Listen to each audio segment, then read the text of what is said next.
Sports HQ, welcome. I'm Chris Hassel alongside Jacqueline D'Agostino. We are on to week 3 in college football, and we have a really interesting doubleheader on CBS Saturday. We'll get Coach Prime in prime time. Yes. But before that, we get to see how Notre Dame responds after whatever the heck that was last Saturday against Northern Illinois. I know, Northern Illinois getting some extra cash in their pockets and getting a win on top of it. We saw an emotional interview after that big win, of course, for NIU. But yeah, we're all still wondering, can Notre Dame find their way back to the CFP? They're not totally out, like, you know, Florida State. Just had to make a dig there. Go Gators. But anywho, I digress. Yeah, NIU doing the unthinkable. The final 4 drives of that game for Notre Dame were just absolutely dreadful. 3 and out, 3 and out, an interception, a blocked field goal. And Marcus Freeman, unfortunately, has been here before with the Fighting Irish. His 4th loss against an unranked team during his time there. Notre Dame, as Chris mentioned, part of a doubleheader on CBS. They're going to try to get things right against Purdue. That is Saturday at 3:30 Eastern. Also streaming on Paramount Plus. Gary Danielson is going to be on the call alongside Brad Nessler and Jenny Dell. Gary, thank you so much for joining us. Notre Dame, as mentioned, trying to get back on track, and it's really the team that we saw against Texas A&M, very different than the team that we saw against Northern Illinois. Can you kind of pinpoint exactly what needs to change for Notre Dame against this Purdue team? Boy, wouldn't everybody who's a Notre Dame fan like to figure that out, right? And we've seen it before, as you mentioned, in the past. I mean, this always happens. Teams that, they have a big game early in the year. I don't know if it always happens, but we seem to remember when these things happen. Team has a big game. They're successful on the road. They have what looks like a layup the next week. And no matter how much the coach preaches to their team, you just can't help, they're young kids, young football players looking ahead maybe a week or whatever. But I think the Notre Dame team is still a good team, but I think this loss did present Notre Dame fans with the problem they have, and they do have one glaring weakness for their football team. And, Notre Dame fans are hoping that it's just maybe a tweak and not going all the way back to the drawing board, week 3 of college football. If we go to the flip side and talk about Purdue, because they are the underdogs in this spot as they're trying to start the season 2-0. It's been 17 years since Purdue has beat Notre Dame. What can the Boilermakers do, Gary, if they want to pull off the upset and get a win and make college football that much more interesting for us come week 3? Sure, I would address, if I was Purdue, the glaring weakness that I talked about, and that the difference from this Notre Dame football team is their offensive line. I mean, they were the strength of their team a year ago. All 5 players have been replaced. They're playing with a true freshman at left tackle. And now they go in on the road against a Big Ten team who has been used to playing physical football in the Big Ten.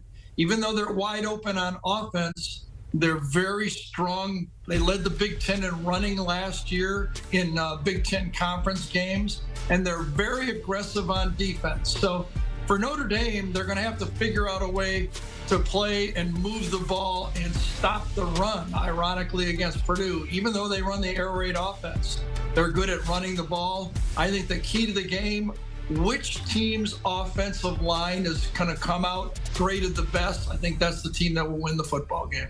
And you see Purdue there perform pretty well at home, and they're looking to keep it rolling.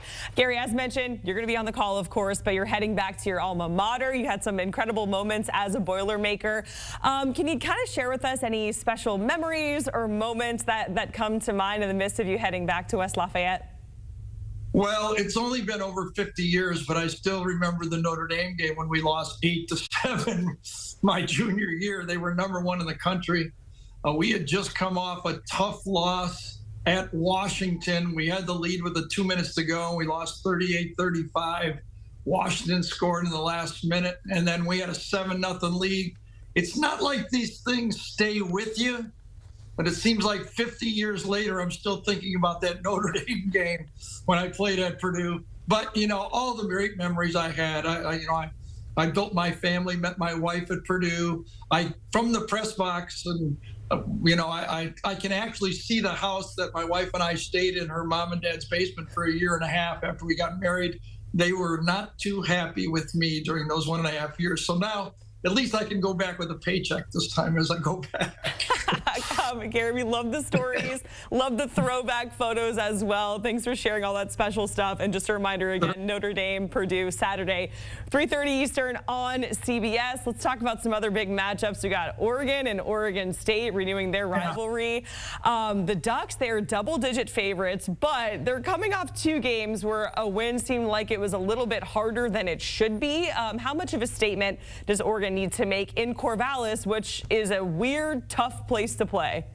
Yeah, they're 1-3 in the last 4 trips to Corvallis, and it's called the Civil War. And the most civil thing about this right now is the willingness of Oregon to play Oregon State, who is left shorthanded in this expansion of teams. But I think what's surprising about Oregon is they're just not explosive this year. I mean, they're 75th in the country in yards per play. A year ago, they were 2nd.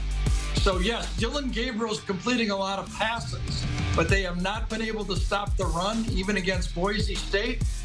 You know, Oregon State's going to come into this game chippy. It's going to be an interesting game because despite the fact that Oregon's 2-0, they have been a disappointment. Everybody was thinking that they would be a team that would maybe fight for a number 1 or number 2 seed in this playoff marking. Right now, they're struggling. And for a Dan Lanning defense that he takes pride in, they have not been up to task, especially stopping the run. Yeah, it feels like Oregon, despite being 2-0, falling short of expectations, and Michigan falling into that category as well, because just months after winning a national championship, granted it's a completely different roster, they're still having some issues at quarterback. They didn't grab one in the portal, but if they do stick with Warren, what is their ceiling? Well, you wonder exactly what Michigan's going to do. It's a little bit like Notre Dame. I mean, they replaced their whole offensive line and a first-round quarterback. This is a team that likes to run the ball, and the value that J.J. McCarthy brought in. And one of the hardest things to do as a quarterback is not throw a lot, but then when you're asked to on 3rd down, come in and do it. And J.J. was great on that. Davis Warren has been struggling. It looks like he wants to throw the ball more. I would not be shocked if Alex Borgi doesn't come in and kind of help out this team. They're 17th in the Big Ten in 3rd down conversions. And a running quarterback might really help out this Michigan team as they not only play this game, but then have to start preparing for USC, which we'll be doing a week from now. All right, Gary Danielson joining us here on HQ. We certainly appreciate it, Gary. We know you're a busy guy on the call for Notre Dame, Purdue. And just a reminder, that is a doubleheader on CBS at 3:30 Eastern. Then after that, as Chris mentioned, we got Coach Prime in Colorado in prime time against Colorado State at 7:30 Eastern, all going down on Saturday. And of course, you can stream all the action on Paramount Plus as well.